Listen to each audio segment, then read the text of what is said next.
Here are 3 tips to actually get better at Madden. Now, I'm ranked number 24 in the top 100 right now with the record of 270 and 35. So I'm probably only in the top 100 because I've played the game a lot, but I've also won 270 games. And these are some tips that I follow that have really helped me up my Madden game. So tip number 1 is actually just going to be to play the game a lot. So this is my regular seasons record. I'm 260 and 60. So that means I've played over 600 games of Madden so far. And this is true with anything, boys. If you really want to get good at something, you need a lot of reps. I can tell you specific schemes, specific plays, but if you don't have a lot of reps and running it against different defenses and a lot of reps at just seeing different situations in Madden, you're simply just not going to be as good as somebody who plays more than you. So that's going to be my number 1 tip, and that's honestly going to be my strongest tip, is you have to play a lot. My second tip is going to be to focus on 1 or 2 offensive formations at most. And within those formations, you want to have at least 3 go-to plays that you can run consistently and you know how to make reads out of. Within these plays, you also want these plays to complement each other. So for example, if I run Bunch X Nasty, one of my favorite plays out of Bunch X Nasty is Spacing Switch.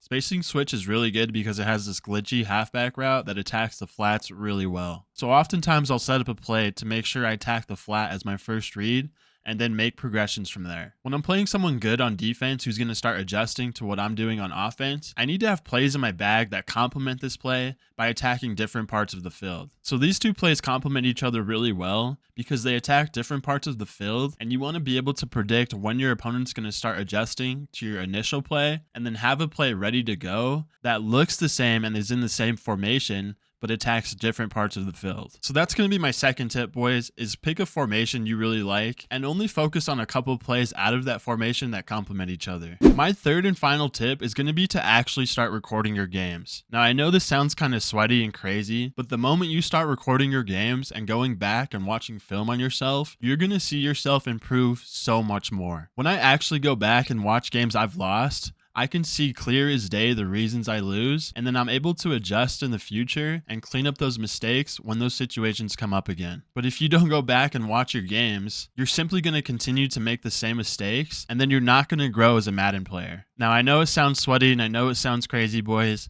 but this truthfully will help you.